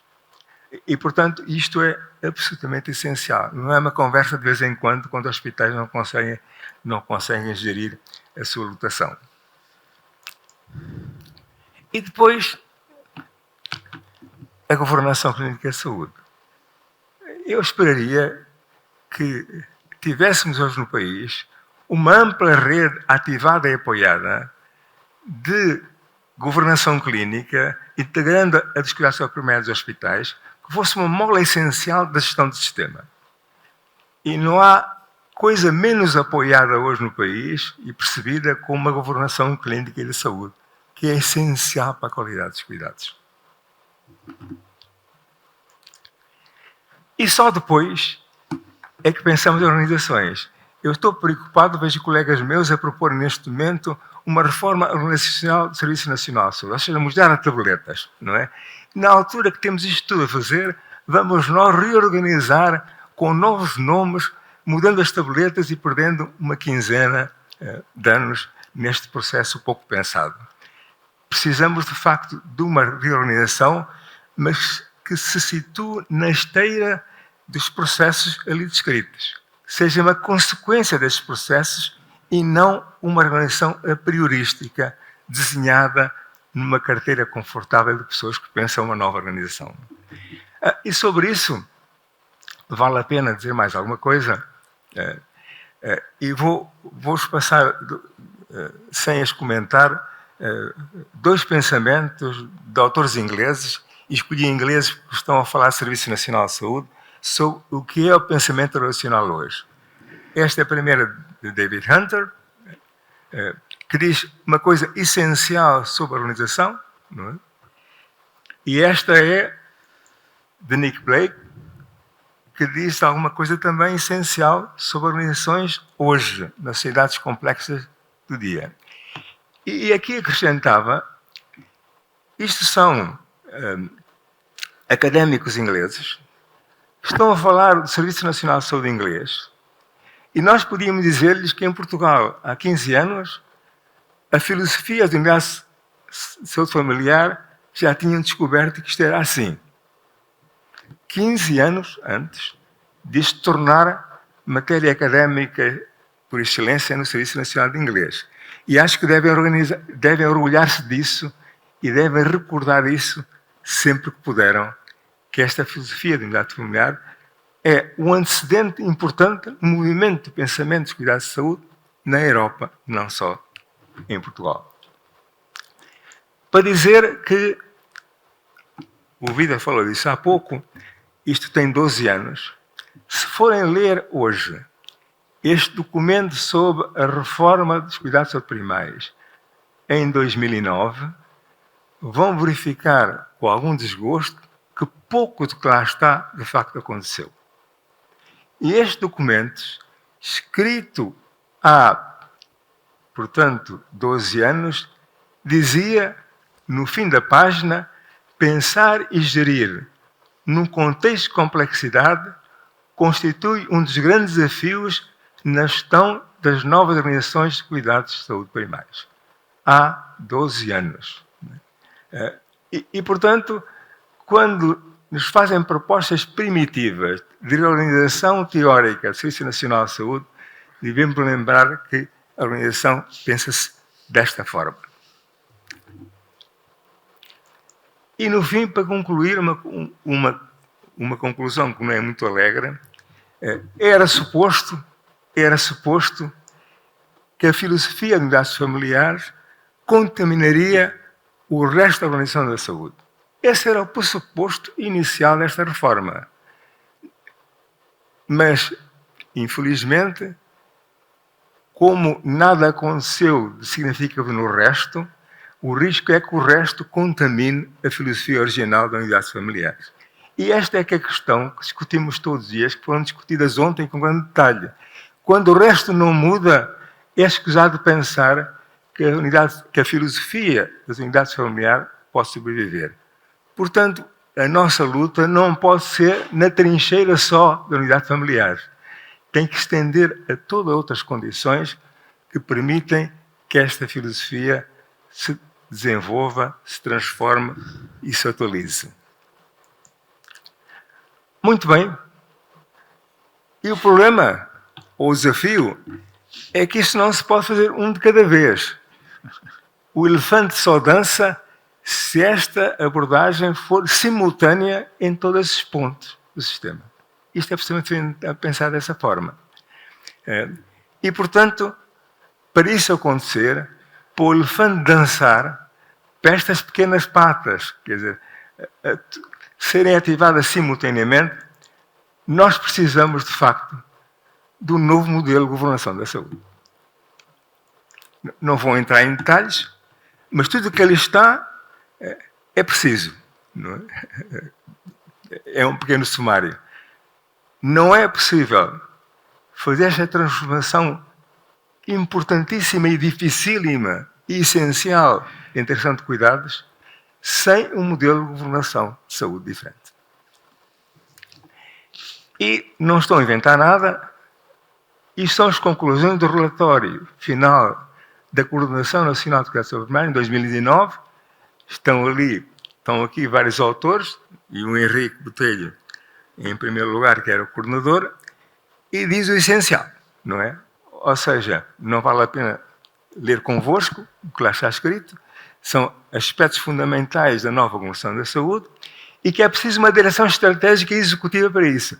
Não estarei de acordo que é uma equipe de missão que é temporário, não é? Acho que não é uma coisa nem outra. Mas é uma direção estratégica capaz de assegurar que aqueles pontos essenciais, não é, que fazem dançar o elefante, de facto, dancem. Agora, também temos que compreender, não vale a pena enganar-nos, que esta ideia do novo modelo de governação não é popular politicamente. Não é, aliás, muito incomodativa em termos políticos. E há várias razões por isso. Primeiro, não há reflexão política suficiente para compreender o que é que ela quer dizer. Em segundo lugar, é contra a cultura. Não é? Eu já vos conto um pequeno episódio para pensar o que é contra a cultura. Quando se fala nisso, os poderes políticos têm a ideia que se houver uma direção estratégica, o poder político perde poder, transfere poder, e depois é difícil montá-lo. Deixa-me dar um pequeno episódio que é altamente significativo. Quando há 20 e tal anos fui convidado para diretor-geral de saúde, disse à senhora ministra que me convidou que aceitava com uma condição, é que o Departamento de Estudos e Planeamento fosse integrado na Direção-Geral da Saúde. A razão era muito simples, não é? A Direção-Geral da Saúde antigamente era uma estrutura vertical e deixou de ser, a partir das ciências da RS, passou a ser uma estrutura tecnonormativa. E, portanto, não havia sentido haver um planeamento da saúde fora da Direção-Geral da Saúde. A senhora ministra concordou e 2 semanas depois telefona-me e diz-me assim: olha, aquela conversa sobre a integração do Departamento de Planeamento, estamos de acordo, mas sabe, aí há algumas dificuldades. Dizem para aí que a Direção-Geral da Saúde, com esta transformação, vai ficar com demasiado poder. E como é que a gente resolve isso? Bem, então eu, de todas as funções do Departamento de Planeamento, vou escolher 2, que era o Inquérito Nacional de Saúde e mais uma que não me lembro, e vou enviá-las para o INSA. E, portanto, constou que a Direção-Geral, afinal, não ia comer o DEPS, ia ficar só com uma pequena parte. E, portanto, a cultura política foi descansada, que não havia no horizonte nenhuma estrutura com poder suficiente que diminuísse a percepção cultural do que é o poder político. Não é? E, portanto, essas coisas são reais, não são invenções nossas. Portanto, o combate para conseguir pressionar, persuadir, não é, o poder político para adotar um estilo de governação diferente é difícil, mas é absolutamente necessário. Bom, depois há uma coisa curiosa hoje, quer dizer, as políticas de saúde hoje estão associadas às políticas de sustentabilidade. clima, segurança, desigualdades sociais. E esta é uma situação curiosa. Por um lado, convergem na concepção de sustentabilidade, mas são competitivas em relação a recursos. Portanto, é uma questão muito interessante na governação atual. E depois há a agenda da municipalização, que é o que a gente chama uma agenda espúria. Em algum sítio alguém pensou que a descentralização era uma coisa boa. E por ser uma coisa boa deve-se fazer na saúde. E, portanto, hoje a agenda da municipalização é uma agenda de desintegração do Serviço Nacional de Saúde altamente inconveniente. E, portanto, é um assunto que nós não discutimos, não discutimos em parte nenhuma, mas está prestes a acontecer, e se falamos de integração, é um bom exemplo daquilo que é contra a integração no Serviço Nacional de Saúde. Bom, para não vos passar muito tempo, finalmente dizer que não é só governação. Nas cidades modernas, a governança é tão importante como a governação. Define-se a governança como a interação dos atores em temas que são de interesse comum. E, portanto, esta associação, que é um exemplo magnífico de mobilização da sociedade civil, não é? Julgo que tem que se reforçar e associar-se a outras, eventualmente, para criar movimentos culturais capazes de ter o seu papel no futuro sistema de saúde para além da governação. Ou seja, não só precisamos de um novo modelo de governação, como precisamos de uma forte sociedade civil capaz de ter opinião própria e pressionar, no sentido certo, as autoridades para os caminhos que precisamos de trilhar. Não tenho, naturalmente, tempo para tratar os assuntos da governança, que merecem ser tratados, mas direi o seguinte, não é? Ele implica a passagem progressiva de uma cultura de construções sociais fortemente hierarquizadas, com riquezas patentes e às vezes ocultas, servidas por lideranças heroicas, com construções conservadoras disponíveis para acrescentar, mas nunca para transformar. Para comunidades humanas horizontais, abertas, interdependentes, colaborativas, coletivamente influentes, podendo lideranças partilhadas, dinâmicas, transformadoras, disponíveis para os riscos, turbulência e incertezas, cheias ao processo de mudança. E não sei se pensamos o suficiente nisso, é que esta transformação que ocorre em muitas das sociedades mais avançadas não é só importante o sistema de proteção social, são fundamentais na economia. Sociedades dessas terão capacidade económica no futuro para competirem no mercado global da economia. Cidades hierarquizadas são quase necessariamente economias pobres. Não é? E, portanto, essa transformação compete-nos a nós, fortalecendo a sociedade civil e pressionando a governação naquilo que ela sozinha não é capaz de fazer. E, finalmente, não é? Uma leitura para o fim de semana, obrigatória. Nós mandamos o teste na segunda-feira, ver se foi lida. É um magnífico livro sobre esta questão. Como é que são as cidades hoje? Como funcionam? Que tipo de democracia precisamos ter numa cidade complexa? Que tem muito a ver com a governação e com a governança na saúde. Portanto, boas leituras este fim de semana e queria terminar rapidamente por dizer que recordar duas ideias essenciais. A primeira é que a mudança real, o tal elefante a dançar, tem que ser simultaneamente nestas várias frentes. Não vale a pena fazer hoje uma, para o ano outra e para o ano outra. Puramente não funciona assim. É necessária a tal governação que permita que em diferentes estadios todos esses pontos estejam em movimento. Só assim é que nas cidades complexas atuais isto de facto pode mexer. Não nos enganamos em relação ao simplex. O simplex do Estado de Marreta é eu mando e você faz. Não é? E esse simplex não serve para muito no mundo de hoje. Não é? Nós temos que evoluir para o complexo das cidades reais para ter, de facto, um simplex útil para as pessoas. E esta evolução é, no meu ponto de vista, absolutamente fundamental. E agora, só para dizer, e para terminar, que não queremos ser os vencidos da vida que levamos. Isto quer dizer, quando olho para esta plateia, que tem muitos jovens, felizmente, o que não queria que acontecesse, de quando chegarem à minha idade, pensem com saudade naquela casa comum que tiveram e que perderam. E sem um sobressalto cívico forte de nós, como profissionais e como cidadãos, há uma grande probabilidade de, quando chegarem à minha idade, terem saudades da casa comum que vivemos e que já não estaria entre vós. Muito obrigado.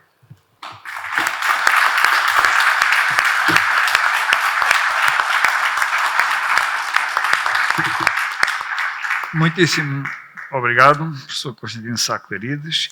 Vamos passar agora a uma fase de debate. Eu vou, enfim, vou tomar a liberdade de fazer a minha leitura, as notas que eu apanhei, são as minhas notas, não é?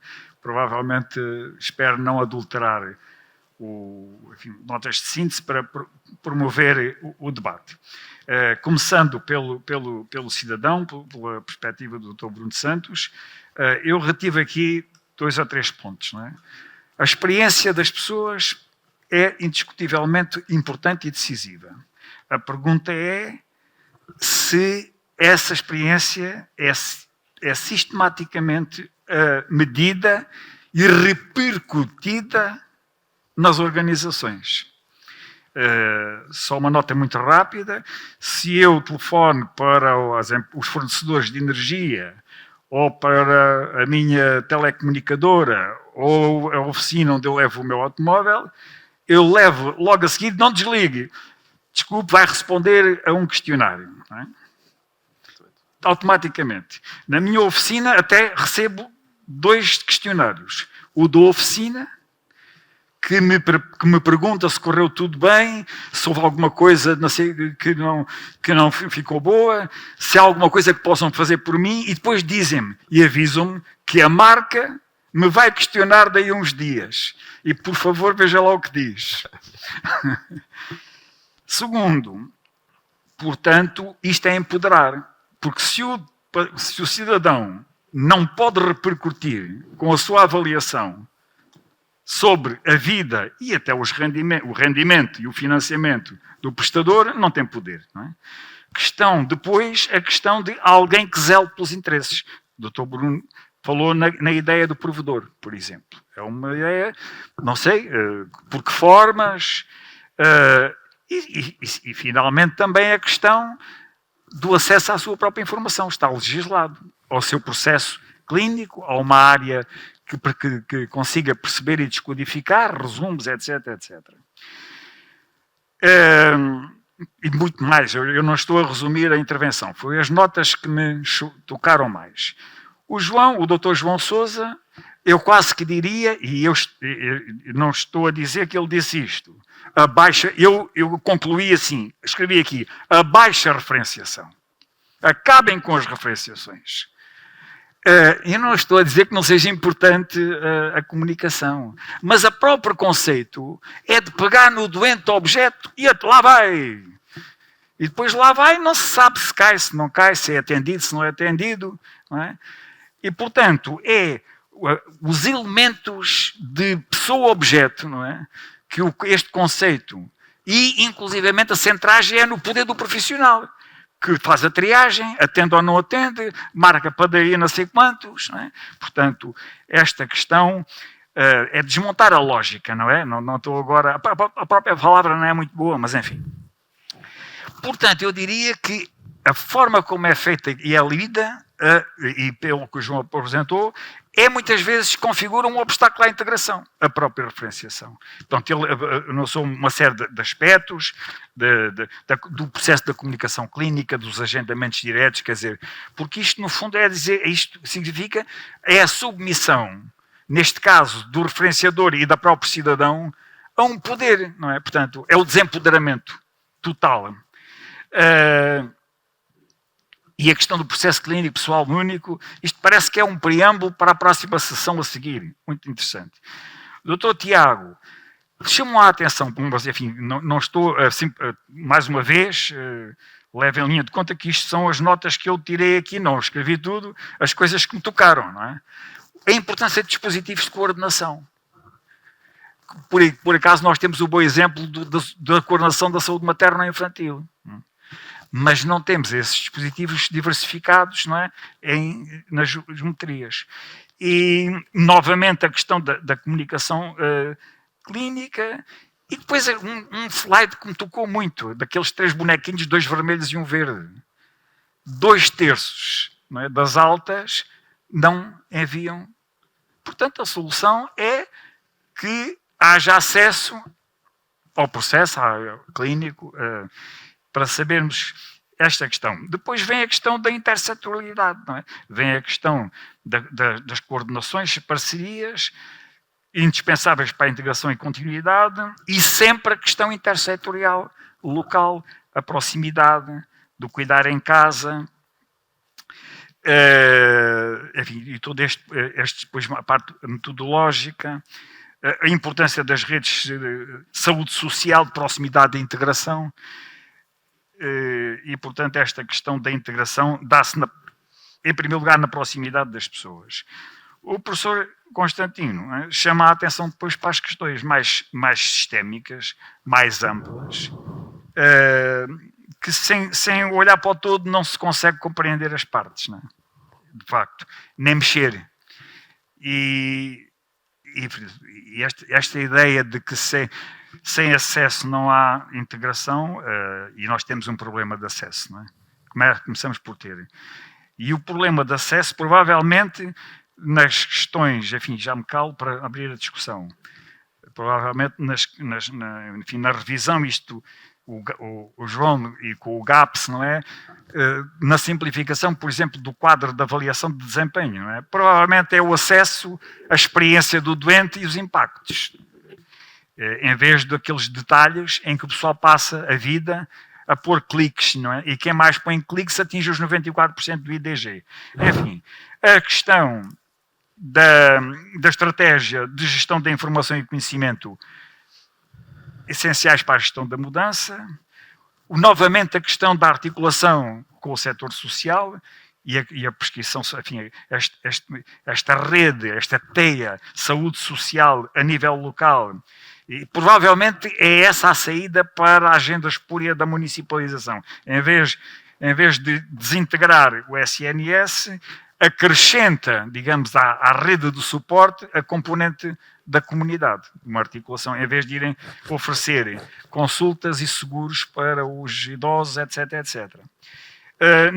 A questão da governação clínica e de saúde, que o professor notou, e eu lembro-me de que tínhamos uma coordenação nacional para a governação clínica e de saúde, que pura e simplesmente acabou. Porque um político, algum decisor político disse, mas isso é o quê? Isso serve para alguma coisa? Isso não é preciso. Assim, não sei se foi assim por essas palavras, mas aconteceu isto. E pronto, eu abro, e esta ideia da questão da governança mais cultural, não é? E este desafio relativamente àquele livro do Daniel Innerarity, que é de facto, enfim, e muitas vezes estamos no local, mas devemos ter essa preocupação de olhar para o conjunto. Está aberto o debate. Queria-vos agradecer as várias comunicações nos vários níveis, interessantíssimas todas elas.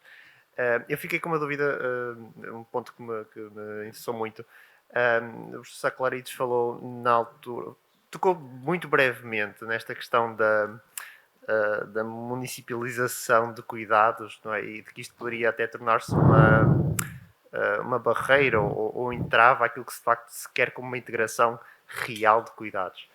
A minha pergunta era, ok, sem querer fraturar um sistema muito complexo, mas não seria também desejável que houvesse alguma autonomia a nível local, não só na promoção desta resposta personalizada e muito sensível às realidades locais, mas também pronto, dar uma autonomia local, mas também em gesto integrado com uma autonomia central e coordenadora de um sistema grande, não é? Como é que isto se resolve por um lado e como é que se dá também voz por outro às realidades locais?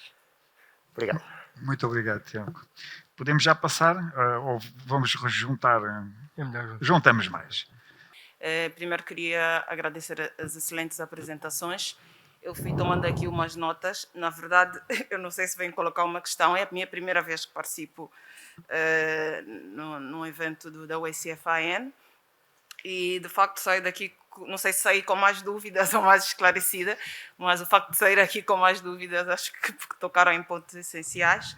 E durante o dia de ontem e hoje, eu fiquei com algumas questões daquilo que, pronto, nós, em termos de vários níveis de prevenção, temos o primário, o secundário, o terciário, mas eu queria começar a falar pelo primordial.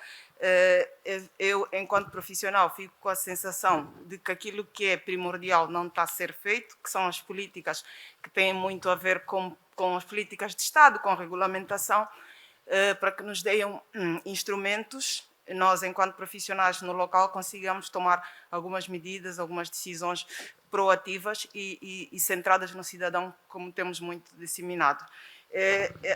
As minhas reflexões ou as minhas questões são: será que também o SNS está a ter alguma atitude colaborativa, integrativa, não é?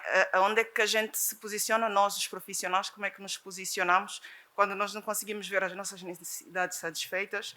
A centralização dos serviços. Eu, na minha unidade, às vezes, pode ter um toner, depende da RS, um toner. Então, coisas básicas como essas que temos que resolver a nível local, como é que a gente vai conseguir se focar naquilo que é mais importante, que é oferecer o melhor serviço ao nosso utente, ou a política de saúde centrada no cidadão, se temos ainda necessidades muito, muito básicas por resolver.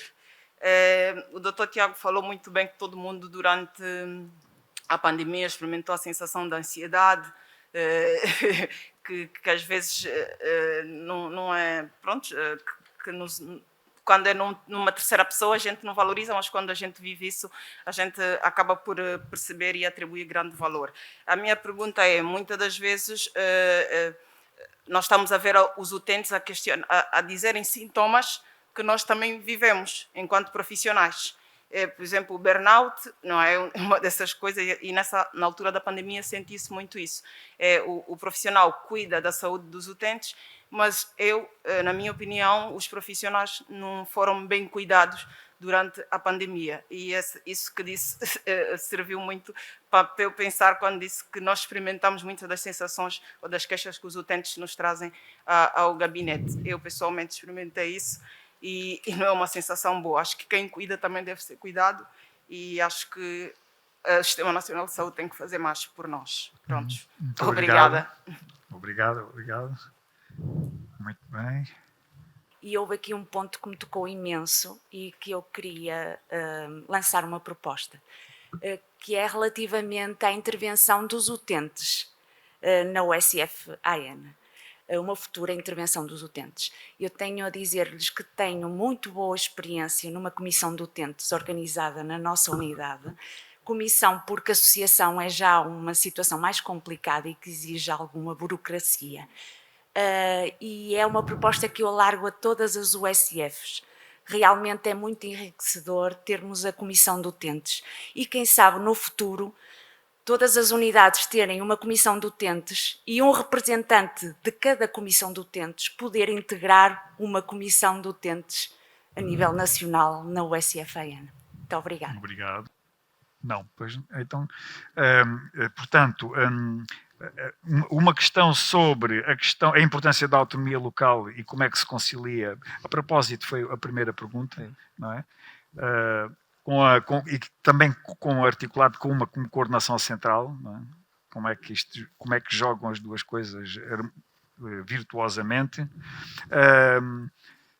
Enfim, esta questão dos sintomas enfim, do sofrimento e para o doutor e dos cuidadores e das pessoas, etc. E a questão dos utentes, a questão da participação desta última questão. E, João, queres depois fazer, porque isto de não se, por exemplo, do tono, é que esta ideia de que, no fundo, como é que nos podemos centrar no essencial quando tropeçamos todos os dias em coisas, num ruído brutal de insuficiências e destas, enfim, destas infernizações, não é? Que parece que são feitas de propósito para não podermos pensar. Não são, mas podiam ser. Podemos seguir esta sequência, talvez começar João Sousa, pode ser? Acho que ainda não tenho som. Tens som. Sim. Ok. Olha, obrigado pela pergunta. Difícil. Pronto, como é que nós nos centramos basicamente no essencial e aqui da desvinculação do espúrio? Eu estava a falar aqui particularmente deste exemplo da questão dos pequenos atritos do dia-a-dia, desta questão do toner, de um bocadinho disto tudo, né? Pronto. Assim, se calhar que nós começamos aqui esta questão de nós temos várias realidades locais. Acho que a nível central não existe um conhecimento verdadeiro do que é que são as realidades locais. As medidas são tomadas muito centralmente, existe uma cascata de poder de decisão e de capacidade de bloqueio e muito pouca autonomia a nível da realidade local, onde as pessoas de facto conhecem melhor aquilo que se passa, de conseguirem resolver efetivamente aquilo que se passa. Assim, não vou falar propriamente de exemplos específicos, há múltiplas coisas nestas questões do aprovisionamento de bens essenciais, que já foi focado no estudo, já é uma coisa que nós todos conhecemos, mas isso cá focado num projeto que arrancou, ficou relativamente parado, que eu tinha uma esperança e que espero que seja relançado, que foi aqui a questão do direito ao desafio. Nós aqui antes da pandemia tivemos aqui uns pequenos projetos que duraram poucos meses, em poucos anos.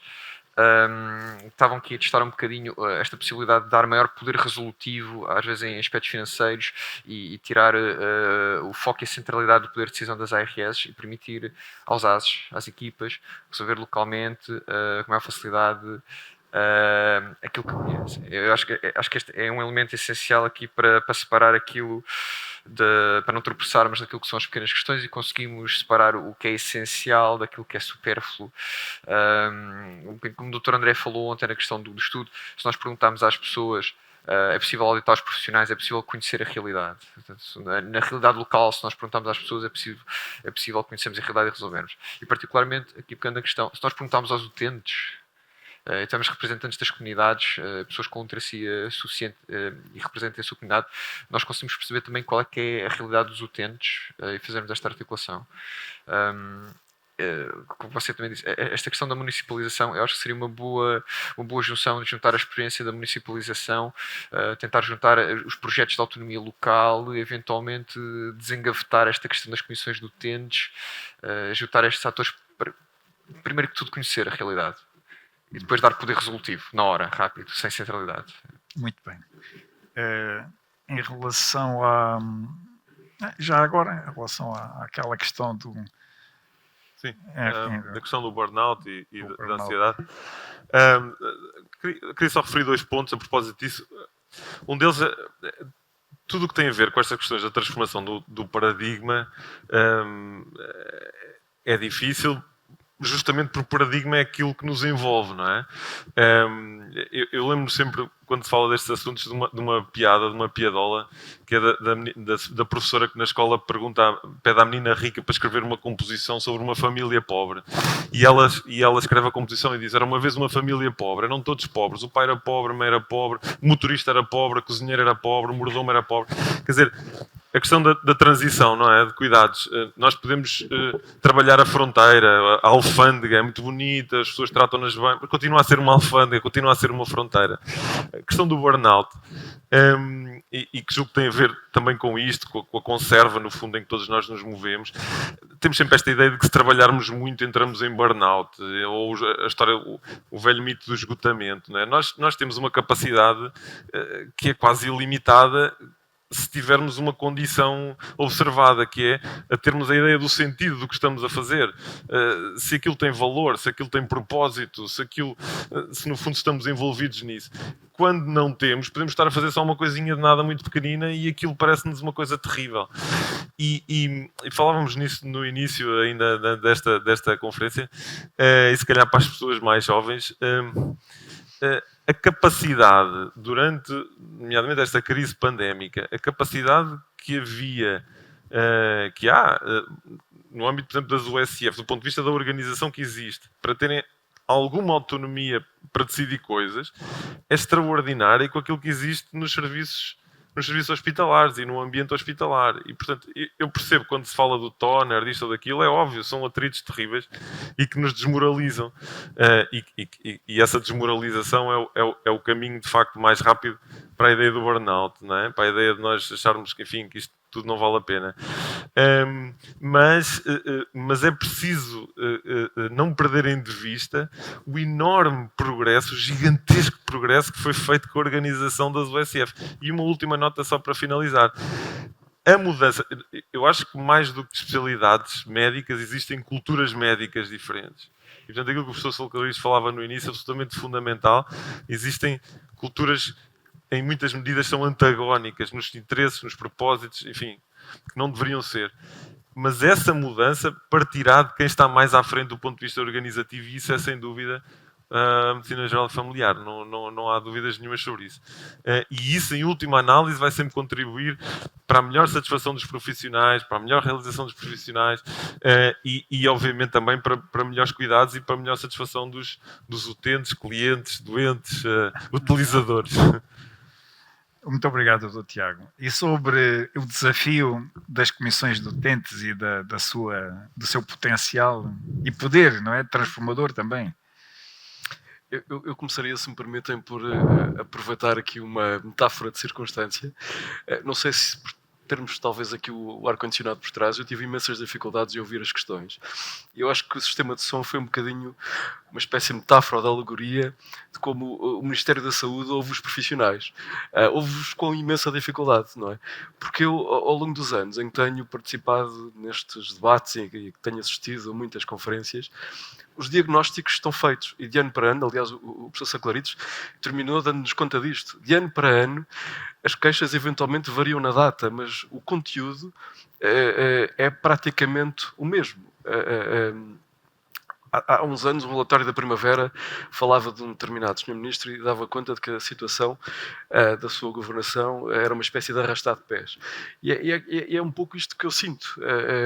Sinto-vos, enquanto profissionais de saúde, de charneira, porque eu acho que as USF são aqui, de facto, o grande modelo transformacional, permitam uma expressão do SNS, continuam demasiadamente sozinhos em casa e com pouca gente a ouvir-vos. Eu ouvi a segunda intervenção que fez há pouco, e quando me perguntam sobre a centralidade do utente no SNS, eu pergunto, então, e a centralidade dos profissionais? Quer dizer, eu acho que também quem cuida de nós, se permitem a expressão.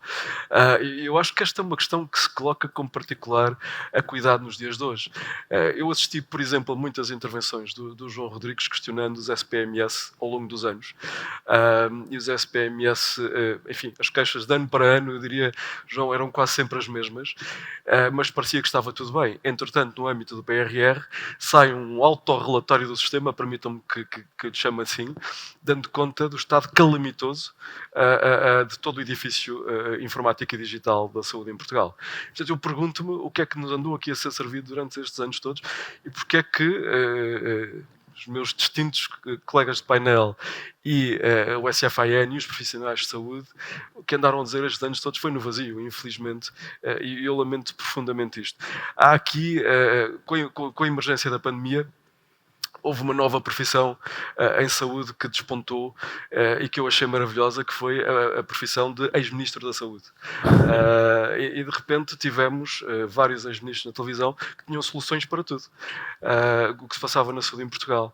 E isto a mim dói-me particularmente, porque eu regressa ao relatório de primavera, que já tem, ou os relatórios de primavera, e se nós analisarmos depois os relatórios coevos, perguntamos-nos, bom, estes senhores então têm de começar a ter mandatos com a duração do Dr. Leal da Costa, que é mais ou menos 15 dias, e passam imediatamente à condição de ex-ministros para então entregarem grandes ideias ao sistema. E isto, eu desculpem este desabafo, mas realmente causa-me alguma impressão assistir a este manancial de ideias, aquilo que o professor Saclarides nos trouxe, que o Dr. João nos trouxe, que o Dr. Tiago nos trouxe, e aquilo que tem trazido ao longo dos anos e que estão no vazio. E os utentes têm sofrido um bocadinho com este vazio. Eu gostei muito da sua intervenção, desculpe, já não sei onde é que está ali. Gostei muito da sua intervenção, porque efetivamente uma comissão de utentes é claramente uma forma também, eu diria, do sistema se reafirmar ainda mais, criar marcas identitárias ainda mais fortes e ligações comunitárias ainda mais fortes. E nós tivemos um projeto que infelizmente não viu, ou melhor, viu a luz do dia, mas foi por breves momentos. O projeto está posto, eu diria, e eu creio que se tivermos capacidades para isso, nomeadamente se a tutela nos permitir exarar aquele despacho do tamanho de um post-it que nós já pedimos há alguns anos que fosse publicado, eu creio que este pode ser um futuro muito importante e, mais uma vez, com os OSF a darem o exemplo para o nosso país e para a saúde em Portugal. Será a minha última intervenção e gostava de reafirmar esta ideia. Eu sou permitam uma expressão, muito passional, um apaixonado pelo modelo OSF e pelo trabalho que tem desenvolvido, e lamento profundamente, e faria aqui a ligação com a intervenção, a parte final da intervenção do professor Saclarides, que efetivamente o sistema vos esteja a empurrar para a dormência e para a desistência. E se assim for, vamos perder um capital inestimável de evolução do nosso SNS. Muito obrigado. Professor Constantino. Bem, perguntas todas muito interessantes. Eu vou tirar isto, senão é melhor, não se importa. Vamos dar a cara. Pelo menos. Em relação há uma publicação, tem 2 anos, também inglesa, sobre as relações entre o setor social da saúde. Tem um subtítulo muito interessante, que é assim: se julga que competir é difícil, experimente cooperar. Isto tem a ver com a análise do que acontece no Reino Unido, que é muito interessante pelo seguinte: diz assim, bem, a saúde tem uma relação vertical com a estrutura da saúde, não é? A ação social tem uma estrutura vertical com a ação social, e depois é preciso estabelecer uma relação horizontal no terreno entre as duas, não é? E diz a conclusão do estudo: isto só funciona quando a relação horizontal de alguma forma predominar sobre os verticais, mas sem que isso seja muito patente. E introduz aqui uma noção, não é, que nós habitualmente desprezamos, que é a redenção da ambiguidade, não é? Ou seja, relações complexas não dispensam um grau de ambiguidade. E o que estão a dizer, de facto, é que é necessário assegurar que os interesses locais, no fundo, representados pela relação horizontal, predominam sobre as burocracias verticais, mas não podemos ofendê-los, não é? E isso é uma arte, aprende-se a fazer, né? Neste jogo. Não vem no manual 1, 2, 3, 4, 5. E por nas cidades complexas, estas relações são desta natureza. E aprendem-se a fazer. E isto leva-nos, enfim, não há muitos anos, a OCDE, naquelas explicações que faz de estatística sobre como funcionam as coisas, tem um trabalho sobre a confiança que uns temos em relação a outros, não é? Qual a relação de confiança que diferentes países se dão uns para os outros. E, os dinamarqueses, quando inquiridos, 70% dos dinamarqueses dizem que têm confiança uns nos outros. Se perguntarmos aos alemães, não é? Qual é a nossa expectativa? Não deviam estar muito longe dos dinamarqueses. Não é bem verdade. Só 40% dos alemães dizem que têm confiança nos outros. E os portugueses? 20%. Não é? Ora bem, a gente não pode ignorar isso. Quer dizer, não podemos construir relações baseadas em castelos de areia, não é? Temos de saber o que somos, não é? E temos de saber que, verificado isso, há formas de reforçar relações. Deixa-me contar um pequeno episódio, se o Vitor me deixar. Quando trabalhar no Salão Mundial de Saúde, num período, aliás, muito interessante, que foi da queda do Muro de Berlim, portanto, a Europa, não é? Desventrou-se, não é? Nós tínhamos um papel muito complicado, que era, enfim, tentar discutir a nova reforma da saúde, depois, enfim. E ia com frequência à Polónia, por exemplo, que era um país difícil, não é? Naquela altura, e o vice-ministro da Saúde, que era o operacional lá da casa, pediu-me para acompanhar numa visita que ia fazer ao Ministro das Finanças. E jantamos os dois para combinar qual é a estratégia. Não é? E a conclusão que chegamos depois dessa conversa é que a única coisa que não se faz para começar uma conversa com o Ministro das Finanças é pedir dinheiro. Porque ele, para isso, está preparadíssimo. Ele sabe logo o que é que vai responder. Não é? Portanto, a forma de conversar com o Ministro das Finanças é perguntar-lhe da sua estratégia orçamental. Ou seja, em vez de despejar o nosso saco, não é? Damos a oportunidade para partilhar connosco as suas dificuldades. Não é? E de facto funcionou maravilhosamente. Ou seja, ele passou quase uma hora a dizer: orçamentos de facto não existem. O que existe são estratégias orçamentais. Porque o orçamento no dia seguinte ser aprovado já não existe. É a estratégia orçamental suficiente que predomina. E, portanto, a nossa conversa orientou no sentido como é que nós podemos inserir na sua estratégia orçamental. Não é? Claro, não viemos lá com uma pipa de massa, mas viemos com outra coisa, às vezes tão importante como uma pipa de massa, que é uma boa relação. Não é? E, portanto, quando quisermos cooperar, não começamos nunca por inundar o outro com as nossas preocupações. Começamos sempre por tentar saber quais são os do nosso parceiro. E isso é confidence building. Permite-nos, quer dizer, criar aquelas relações que permitem ir ultrapassando os 20%. Com 20%, isto não funciona. É preciso um pouco mais. Finalmente, em relação às comissões de utentes, gostei muito de ouvir, em relação aos utentes. Quando uma comissão de utentes funciona, é porque estão a fazer muitas coisas bem. Porque ela não funciona bem automaticamente. Deixe-me contar o último episódio. Há uns anos, o inconveniente de ser velhote tem muitas histórias para contar, desculpem lá. Convidaram-me para presidir uma comissão consultiva de uma RS, não digo qual. Não é? E, portanto, a reunião consultiva, que era uma espécie não é, de comissão de utentes, não é? Reuniu e a RS pôs à discussão o seu plano de ação. Não é? Eu disse ao Presidente, deve estar a brincar connosco, não é? A gente não como disse, um plano de ação, como a gente vai discutir com um plano de ação. O que vai fazer o favor de fazer é define os 3 principais problemas de saúde para as pessoas. Descreva cada problema, diga quais são as ações que vai tomar no próximo ano e a gente então reúne-nos para discutir isso. Nunca mais convocou a comissão de utentes, não é? O Conselho Consultivo. Não é? Portanto, quando alguém se levanta entusiasmado pela comissão de utentes, está a fazer coisas bem feitas e é bom partilhá-lo com os outros, porque muitas não funcionam porque nós despejamos para cima deles coisas que não lhes interessam para nada. Muito obrigado. Nós ultrapassámos o tempo, peço, enfim, a responsabilidade é minha como moderador, mas, enfim, procuramos aproveitar o máximo dos nossos convidados e vamos para um intervalo.